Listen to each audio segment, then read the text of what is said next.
Hi guys, मेरा नाम है ऋषभ गोयल। हमने डीए में अभी तक ट्रैवलिंग सेल्समैन प्रॉब्लम कर लिया था। अगर आपने अभी तक उसकी वीडियो नहीं देखी है तो मैं उसका लिंक आई बटन में दे दूंगा और डिस्क्रिप्शन में दे दूंगा। आप वहां से जाकर इन वीडियोस को ज़रूर देखें। अब नेक्स्ट टॉपिक हम स्टार्ट करते हैं, वो है फ्लॉयड-वॉर्शल एल्गोरिथम।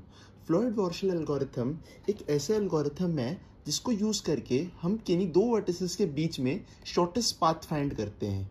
शॉर्टेस्ट पाथ की कहानी अगर आपको याद हो तो ये हमने यूनिट 2 में भी पढ़ी है, जिसमें हमने सिंगल सोर्स शॉर्टेस्ट पाथ पढ़ा था। सिंगल सोर्स पाथ, इसमें हमने दो प्रॉब्लम्स पढ़ी थी, एक डायकस्त्रा एल्गोरिथम और एक बेलमैन फोर्ड एल्गोरिथम।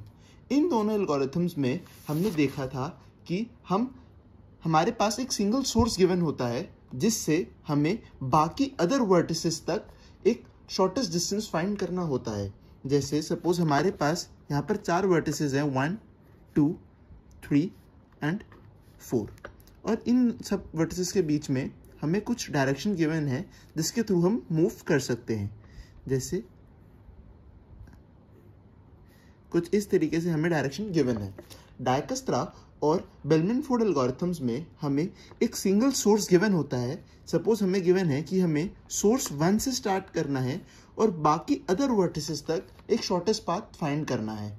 जैसे अगर हमारे पास गिवन है क्वेश्चन में कि हमारा सिंगल सोर्स जो हमें जिससे वर्टिसेस का शॉर्टेस्ट डिस्टेंस फाइंड करना है वो 1 गिवन है, तो हमें 1 से बाकी दूसरे वर्टिसेस तक, जैसे 2 है, 3 है और 4 है, फर्स्ट वर्टेक्स से इन वर्टिसेस तक शॉर्टेस्ट डिस्टेंस फाइंड करना होता है। बेलमैन फोर्ड में भी हमने यही करा था। हमने किसी एक सिंगल सोर्स से जो हमें गिवन है उस वर्टिसेस से बाकी दूसरे वर्टिसेस तक का शॉर्टेस्ट पाथ फाइंड किया था। बट फ्लॉयड-वॉर्शल में डिफरेंट है। यहाँ पर हमें सोर्स गिवन नहीं होता, हमें हर एक वर्टेक्स को सोर्स मान के उसके दूसरे वर्टिसेस तक का शॉर्टेस्ट पाथ फाइंड करना होता है। डायकस्त्रा और बेलमैन में हम जो सिंगल सोर्स हमें गिवन होता है उससे दूसरे वर्टिसेस तक शॉर्टेस्ट पाथ फाइंड करते हैं। बट फ्लॉयड-वॉर्शल में हमें मल्टीपल सोर्सेज यूज करने होते हैं। जैसे हमें यहाँ पर कोई भी सिंगल सोर्स मेंशन नहीं किया होता तो हमें हर वर्टेक्स को एक एज अ सोर्स कंसिडर करना होता है और उस सोर्स से बाकी बचे वर्टिसेस तक हमें शॉर्टेस्ट पाथ फाइंड करना होता है। जैसे हम फाइंड करेंगे 1 से बाकी दूसरे वर्टिसेस तक का शॉर्टेस्ट पाथ, ऐसे ही 2 सोर्स हम लेंगे, सेकंड को एक ऐसा सिंगल सोर्स कंसिडर करके 2 से बाकी दूसरे वर्टिसेस तक का शॉर्टेस्ट पाथ फाइंड करेंगे जो है 1, 3 और 4। ऐसे ही अब हम थर्ड को कंसिडर करेंगे और बाकी अदर वर्टिसेस तक, दूसरे वर्टिसेस तक हम शॉर्टेस्ट पाथ फाइंड करेंगे, ऐसे ही 4। हम सारे वर्टिसेस को कंसिडर करके दूसरे वर्टिसेस तक उनका शॉर्टेस्ट पाथ फाइंड करेंगे। इसे कहते हैं फ्लॉयड-वॉर्शल एल्गोरिथम। इसीलिए डायकस्त्रा और बेलमैन में हमने यहाँ पर लिखा था single source shortest path. Single source का मतलब क्या है, हमें सिर्फ एक सोर्स गिवन होगा, बट यहाँ पर हमारे पास कितने सोर्स हैं, मल्टीपल सोर्सेज हैं। इसीलिए फ्लॉयड-वॉर्शल को हम मल्टीपल सोर्स शॉर्टेस्ट पाथ भी कहते हैं। हम फ्लॉयड-वॉर्शल को लिख सकते हैं मल्टीपल सोर्स शॉर्टेस्ट पाथ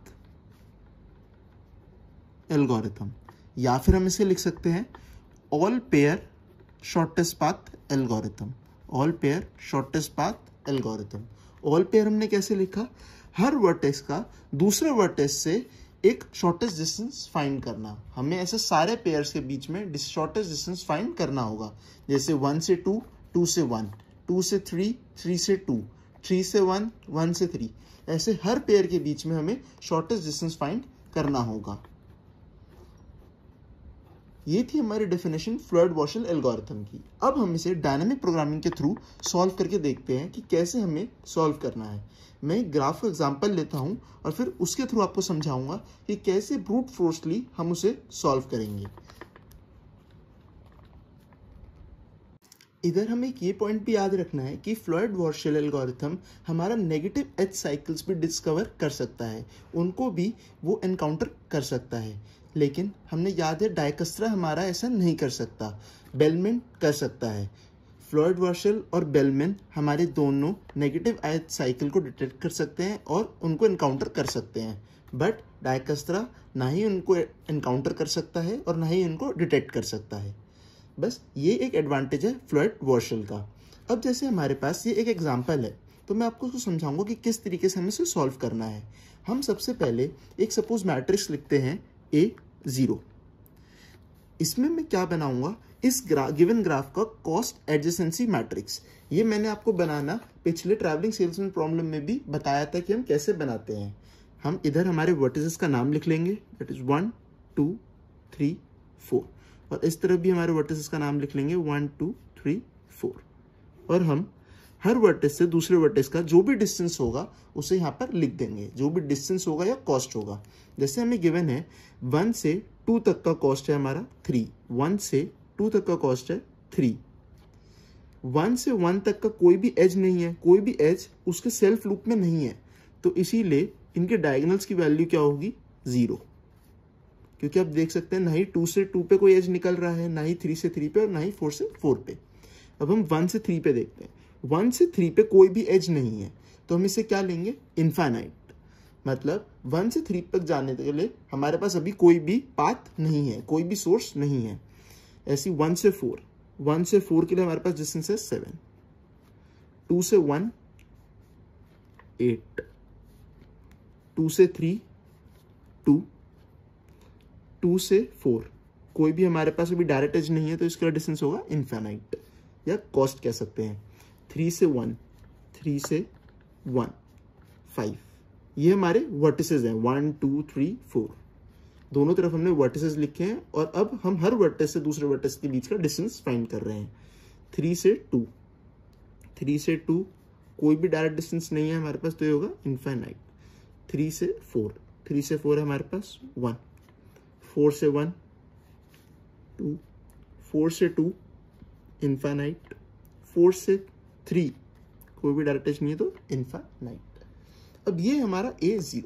अब A0 का क्या मतलब है, A0 का ये मतलब है कि हर एज का दूसरे एज, हर वर्टेक्स का दूसरे वर्टेक्स से डायरेक्ट डिस्टेंस, मतलब 1 से 1 का डायरेक्ट डिस्टेंस, 1 से 2 तक का डायरेक्ट डिस्टेंस, 1 से 3 तक का डायरेक्ट डिस्टेंस, ये है A0 का मतलब। अब हम इसमें नेक्स्ट स्टेप यूज कर देंगे जब हम लिखेंगे A1। अब हम लिखते हैं इसमें A1, दोबारा हम यहाँ पर हमारे वर्टिसेस लिखेंगे 1 2 3 4, 1 2 3 4। अब हम सोचेंगे इसमें 1 में हमें क्या लिखना है। अब इधर A1 का मतलब है कि अगर हम 1 से 1 में जाएं या 1 से 2 पे जाएं, तो हम वाया 1 जाएं। मतलब अगर हम सपोज 2 से थर्ड वर्टेक्स पे जा रहे हैं, सेकंड से थर्ड वर्टेक्स हम वाया फर्स्ट वर्टेक्स जाएं। मतलब पहले हम जाएं 2 से 1, और फिर हम जाएं 1 से 3। अगर हमें 2 से 3 जाना है तो हम वाया 1 जाएं। तो ये है हमारा A1 का मतलब। अब हम इस मैट्रिक्स को देखते हैं कि कैसे लिखेंगे।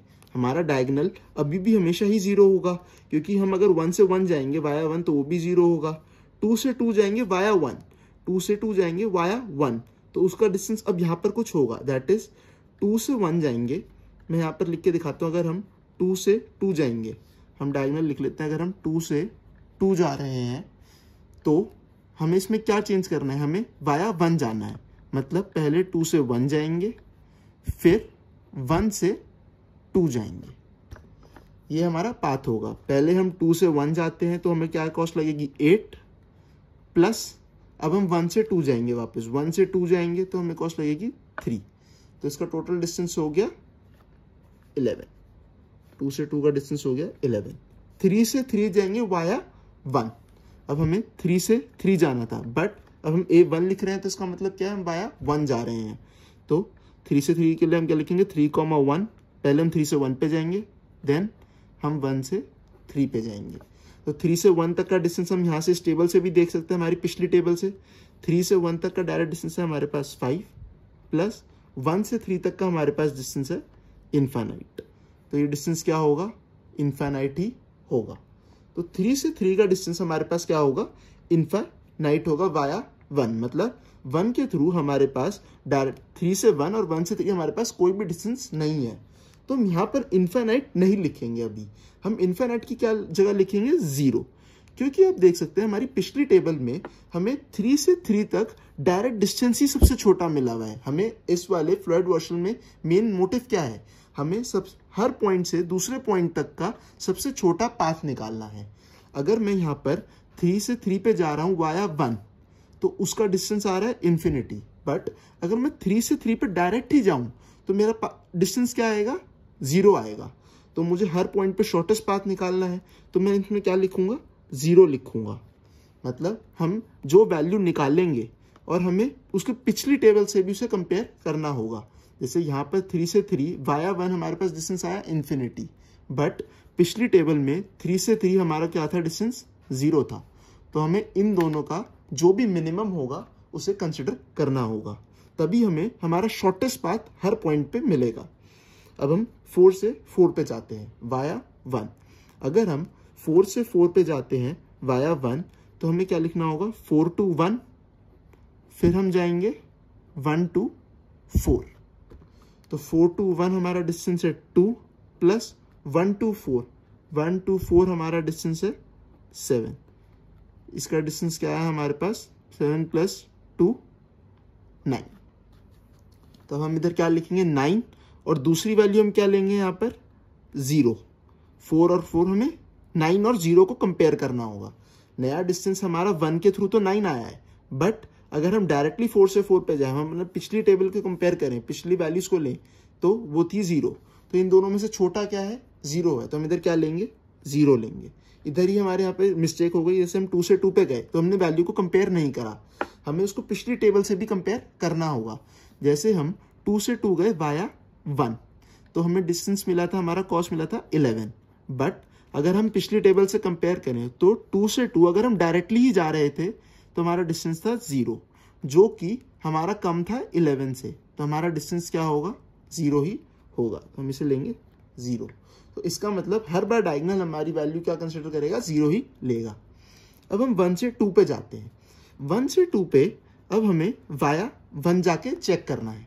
अगर हम पहले 1 से 1 पे जाएंगे और फिर उसके बाद हम 2 से 1 पे जाएंगे, 1 से 2 पे जाएंगे। अब इसमें हमने 1 बीच में ऐड कर दिया है। 1 से 1 तक का डिस्टेंस है 0 प्लस 1 से 2 तक का डिस्टेंस है 3, तो इसका डिस्टेंस आया 3। अब हम 1 से 2 पे डायरेक्टली 3 नहीं लिखेंगे, सबसे पहले हम इसको पिछली टेबल से भी कंपेयर करेंगे। अगर हम 1 से 2 पे जा रहे हैं तो यहाँ पर क्या वैल्यू है, 3 है। तो हमें इस 3 और इस 3 को कंपेयर करना है, ये दोनों वैल्यू सेम है, तो हम यहाँ पर क्या लिखेंगे, 3 ही लिखेंगे। 1 से 3 वाया 1, 1 से 3 वाया 1। अब होपफुली आपको समझ में आ रहा होगा मैं कैसे लिख रहा हूँ, मैं डायरेक्टली आपको लिख के दिखाता हूँ। 1 से 3 वाया 1 मतलब पहले हम 1 से 1 जाएंगे और फिर 1 से 3 जाएंगे। 1 से 1 जाने का डिस्टेंस है 0 प्लस 1 से 3 जाने का डिस्टेंस है इनफाइनाइट। तो 1 से 3 1 के थ्रू जाने में हमारे पास डिस्टेंस आएगा इनफाइनाइट, और पहले का डिस्टेंस था इनफाइनाइट ही था। तो इन दोनों को कंपेयर करेंगे तो हम यहाँ पर क्या लिखेंगे, अभी भी इनफाइनाइट। हमारे पास 1 से 3 पे जाने के लिए वाया 1 कोई पाथ नहीं है। 1 से 4 देखेंगे, अब हम 1 से 4 वाया 1, तो हम पहले 1 से 1 जाएंगे और फिर 1 से 4 जाएंगे। 1 से 1 का डिस्टेंस है 0 और 1 से 4 तक का डिस्टेंस है 7, तो ये आएगा हमारा 7।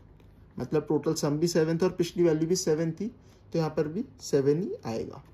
अब इससे आप कंक्लूड कर पाएंगे कि अगर हम जिस वाया वर्टेक्स के जा रहे हैं और वो वर्टेक्स भी सेम है, जैसे अगर हम 1 से जा रहे हैं किसी भी वर्टेक्स पे और वाया 1 ही, तो हमारी जो वैल्यूज हैं वो हमारी पिछली टेबल्स के सेम आ रही है। ऐसे ही अगर हम कॉलम वाइज देखें तो भी हम 1 से 1 पे जा रहे होंगे, 1 से 2 पे जा रहे होंगे, वाया 1, तो हमारी वैल्यू सेम ही आएंगी। आप इसको चेक भी कर सकते हैं। मैं डायरेक्टली यहाँ लिख रहा हूँ 8 5 2। तो हर बार जिस वर्टेक्स के थ्रू आप जा रहे हैं वाया उसी वर्टेक्स के, तो उसका जो कोरिस्पॉन्डिंग रो और कॉलम्स की वैल्यूज हैं वो सेम रहेगी, वो आपको हमेशा सेम ही लिखनी होगी। अब हम सिर्फ जो वैल्यूज हमें कंसिडर करनी है वो बची ये 6 वैल्यूज। अब हम 2 से 3 पे जाएंगे वाया 1, 2 से 3 पे जाएंगे वाया 1, तो अब हम इसमें 1 भी ऐड कर लेते हैं। पहले हम जाएंगे 2 से 1 प्लस फिर हम जाएंगे 1 से 3। 2 से 1 का डिस्टेंस है हमारा 8 प्लस 1 से 3 का डिस्टेंस है हमारा इनफाइनाइट, तो इसका टोटल डिस्टेंस हो गया इनफाइनाइट। और अगर हम 2 से 3 का डायरेक्ट डिस्टेंस देखें, 2 से 3 का डायरेक्ट डिस्टेंस देखें पिछली टेबल में, तो वो था 2। अब हम इन दोनों को कंपेयर करेंगे तो सबसे छोटा डिस्टेंस आया हमारा 2, तो इधर हम क्या लिखेंगे 2 ही। अब इधर 2 लिखने का मतलब ये हुआ कि हमें A0 से 2 की वैल्यू मिली है, तो इसका मतलब अगर हम 2 से 3 पे वाया 1 जा रहे हैं तो वो डिस्टेंस पर हमें बड़ा पड़ेगा, बल्कि 2 से 3 अगर हम डायरेक्ट जाएं बिना किसी पाथ के, बिना किसी वर्टेक्स को बीच में लगाए, तो हमें वो डिस्टेंस छोटा ही पड़ेगा। तो इसीलिए हम हर पॉइंट पे छोटा डिस्टेंस लिख रहे हैं। अब हम 2 से 4 पे जाते हैं वाया 1, तो पहले हमें 2 से 1 पे जाना पड़ेगा और फिर 1 से 4 पे जाना होगा।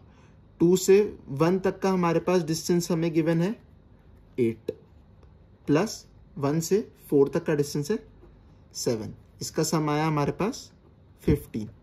और हम पिछली टेबल से लेते हैं 2 से 4 तक की वैल्यू, 2 से 4 तक की वैल्यू थी हमारे पास इनफाइनाइट। अब हम इन दोनों को कंपेयर करेंगे तो हमारे पास छोटी वैल्यू आई 15, तो हम यहाँ क्या लिखेंगे 15।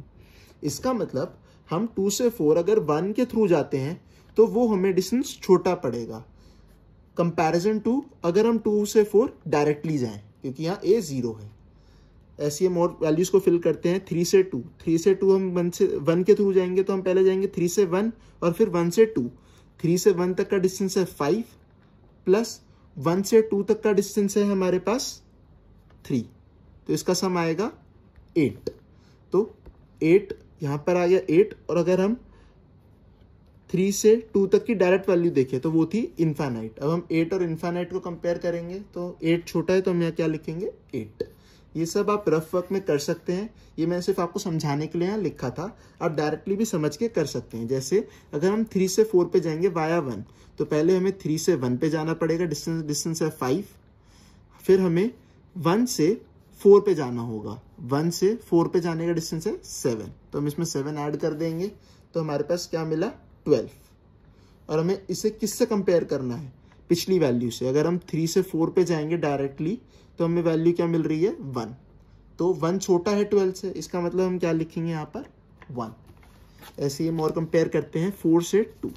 अगर हम 4 से 2 जा रहे हैं वाया 1 तो हम लेंगे 4 से 1 प्लस 1 से 2।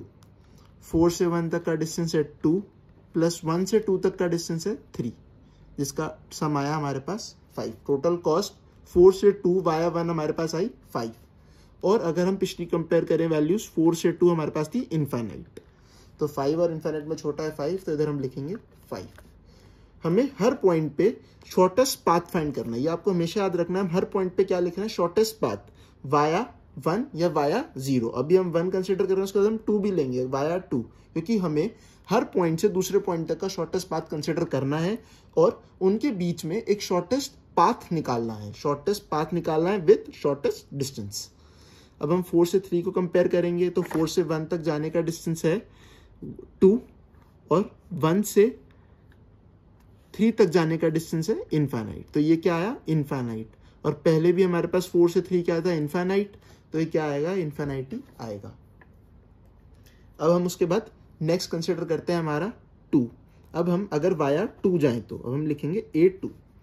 A2 का मतलब है अगर हम हर वर्टेक्स से वाया 2 जाएं, 2 3 4, हम जो भी टेबल ले रहे हैं, जैसे हमने A2 लिया है तो अब हमें इसे A1 को यूज करके फिल करना होगा। A1 से हम वैल्यूज कंपेयर करेंगे, क्योंकि A1 और A0 को कंपेयर करके हमने शॉर्टेस्ट वैल्यूज यहाँ लिख ली हैं। तो अगर हम वाया 0 या वाया 1 जाएं, मतलब अगर हम डायरेक्टली जाएं या वाया 1 जाएं, तो सबसे छोटा डिस्टेंस हमने यहाँ पर लिख लिया है हर वर्टेक्स से दूसरे वर्टेक्स का। हमें यही चाहिए था एंड में, हर वर्टेक्स से दूसरे वर्टेक्स का शॉर्टेस्ट डिस्टेंस।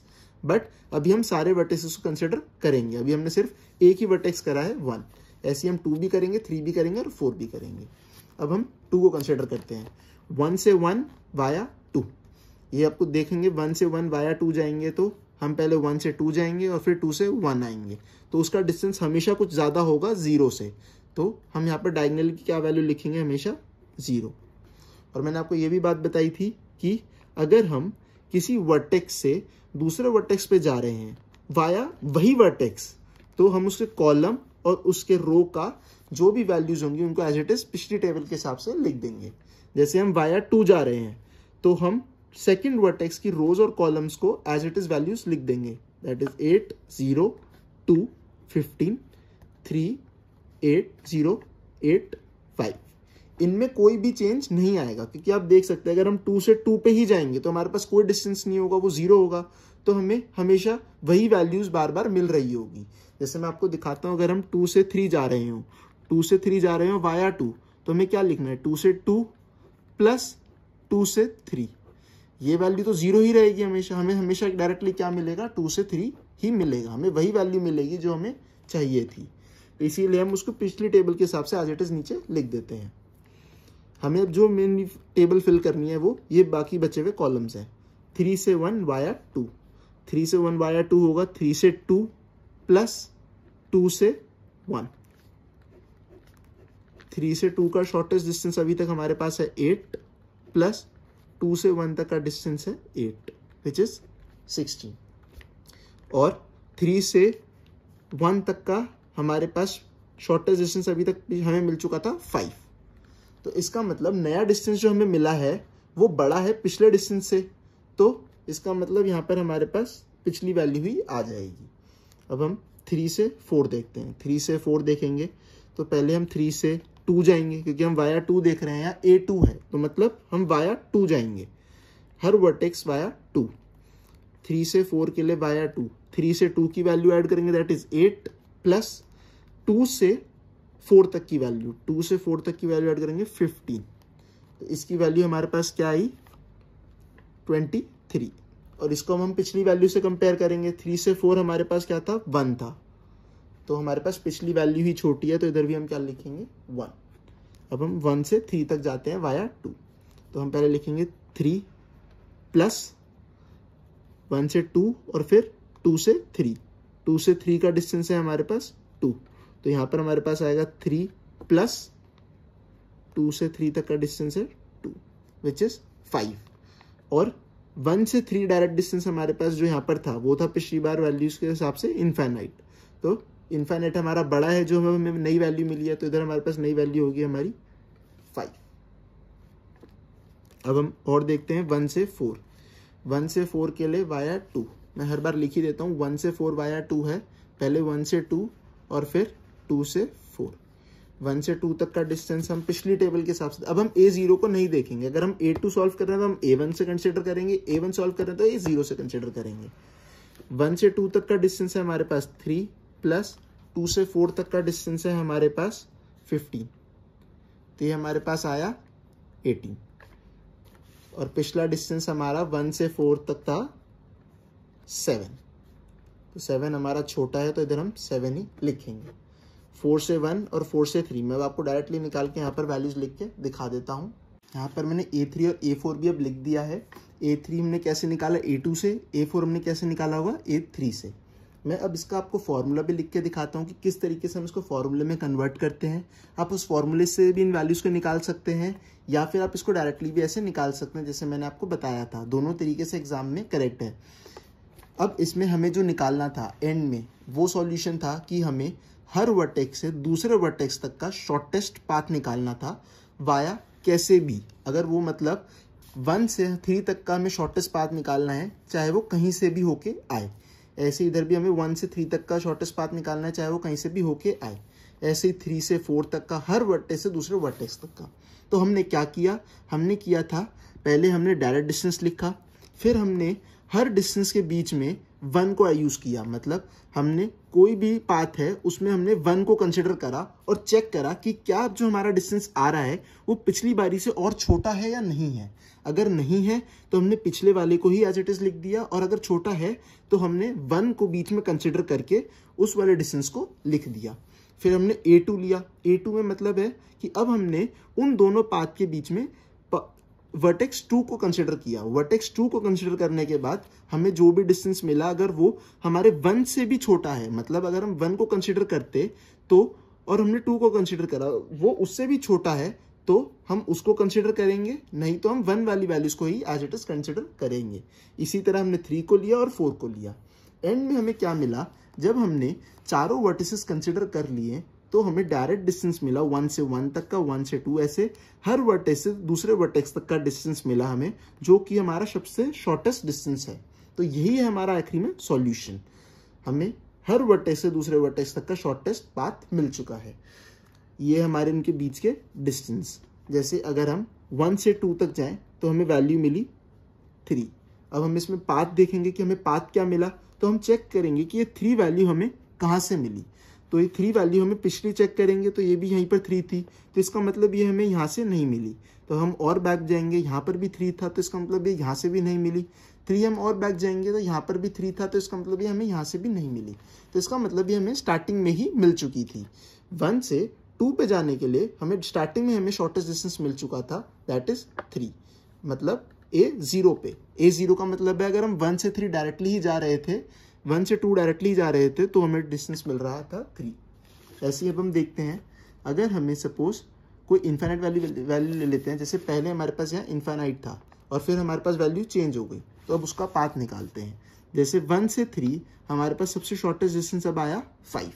अब ये 5 डिस्टेंस हमारे पास क्या पाथ फॉलो करके आया होगा, तो हम चेक करते हैं पिछले मैट्रिक्स में। तो यहाँ पर भी 5 है, इसका मतलब यहाँ पर भी ये नहीं आया होगा। जहाँ पर भी हमारी वैल्यू चेंज हुई होगी, इसका मतलब वहाँ पर हमें पाथ मिला होगा। जैसे आप देख सकते हैं यहाँ पर इन्फाइनाइट से हमारी वैल्यू चेंज होकर 5 हो गई है, तो इसका मतलब यहीं पर पाथ में कुछ चेंजेस आए होंगे। वो क्या चेंज थे? वो थे जब हम A1 से A2 पे गए। इसका मतलब अगर हम 1 से 3 वाया 2 जाएं तो हमें हमारा शॉर्टेस्ट डिस्टेंस मिल रहा होगा। मतलब हमारा पाथ क्या होगा? 1 से 2 और फिर 2 से 3। तो हमें क्या मिलेगा? 1 से 3 तक जाने का सबसे शॉर्टेस्ट पाथ मिलेगा, ये सबसे शॉर्टेस्ट कॉस्ट वाला पाथ मिलेगा। तो इसी तरीके से हमें इस वाले क्वेश्चंस को सॉल्व करना होता है। अब मैं आपको इसमें फॉर्मूला निकाल के दिखाता हूं। जैसे हमने लिखा था A ऑफ I, J, ये मैंने मैट्रिक्स लिख दिया I, J। I और J हमारे क्या है? नंबर ऑफ वर्टिसेस हैं। जो भी हमारे नंबर ऑफ वर्टिसेस होंगे वो होंगे। और इधर मैं क्या लिख देता हूँ? K का मतलब है जिसके भी थ्रू आप जा रहे हो। K हमारा 0 हो सकता है, 1, 2, 3, that is number of vertices. मतलब आप यहाँ देख सकते हैं हमने A0 निकाला था, A1 निकाला था, ऐसे ये हमारा K हो गया। मैं इसको फॉर्मूले को जनरलाइज कर रहा हूँ, which is equals to minimum of. आप हर बार देख रहे होगे हम 2 वैल्यूज को कंपेयर कर रहे थे, एक जो हम नई वैल्यू निकाल रहे थे वो, और जो हमने पिछली टेबल से ली थी उसे। उन दोनों में से हमें जो भी मिनिमम मिल रहा था हम उसे लिख रहे थे। मिनिमम ऑफ किन 2 वैल्यूज को कंपेयर कर रहे थे हम? दैट इज पिछले मैट्रिक्स में से जो भी हमें वैल्यू मिल रही थी उस पॉइंट की, उसे, that is A of K I, J। जिस पॉइंट की पिछले मैट्रिक्स में हमें वैल्यू मिल रही थी उसे, कॉमा, पिछले मैट्रिक्स को यूज करके हमने जो नई वैल्यू निकाली वो, via K plus A of K minus 1, K से लेके J। जैसे आपने देखा था यहाँ पर हमारी वैल्यूज चेंज हो रही हैं। हमने यहाँ पर क्या लिया? K हमारा इधर क्या होगा? 2 होगा। इसका मतलब पहले हम 1 से 2 तक जाएंगे, 1 से 2 तक जाएंगे, फिर 2 से 3 तक जाएंगे, उन वैल्यूज को ऐड करेंगे, जो भी हमारी वैल्यू आएगी उसे हम हमारे पिछले मैट्रिक्स के I, J से कंपेयर करेंगे। इधर I, J क्या था हमारा? 1, 3। 1, 3 हमारा पिछला था इन्फिनिटी। इसका मतलब इसकी वैल्यू होगी इन्फिनिटी, इसकी वैल्यू आएगी 5, और हम इन दोनों को कंपेयर करेंगे तो हमें पता लगेगा कि हमारी मिनिमम वैल्यू होगी 5। तो इस तरीके से ये है इसका जनरलाइज्ड फॉर्मूला। यही था फ्लॉयड-वॉर्शल में। होपफुली आपको समझ में आया होगा कैसे क्वेश्चंस को करना है। इसी तरीके से आपको मैट्रिसेस बनानी है। जितने नंबर ऑफ वर्टिसेस होंगे उतने ही नंबर ऑफ आप ये जो A वैल्यूज हैं उनको लिख रहे होंगे, मतलब उतने ही वर्टिसेस को आपको बीच में कंसिडर करना होगा। A0 हमने कैसे लिखा था? Cost adjacency matrix. डायरेक्टली जो भी हमें क्वेश्चंस में कॉस्ट गिवन होगी उसको यूज करके हम A0 लिख सकते हैं, और फिर हर वर्टिसेस के थ्रू जाके हम आखिरी में हमारा शॉर्टेस्ट पाथ फाइंड कर रहे होंगे। अगर आप किसी भी पॉइंट पे अटकते हैं जिसमें आप शॉर्टेस्ट पाथ नहीं निकाल पा रहे हैं तो आप इस फॉर्मूले को यूज करके भी इसका शॉर्टेस्ट पाथ निकाल सकते हैं। होपफुली आपको ये टॉपिक समझ में आया होगा। अगर आपको मेरी वीडियोस अच्छी लग रही हैं तो प्लीज़ वीडियोस को लाइक करें, चैनल को सब्सक्राइब करें और अपने फ्रेंड्स के साथ इन वीडियोस को शेयर करें ताकि उनकी भी सेमेस्टर एग्जाम्स में हेल्प हो सके। तो इतना ही था हमारा डायनेमिक प्रोग्रामिंग में। अब हम नेक्स्ट वीडियो से स्टार्ट करेंगे branch and bound. Thank you, bye.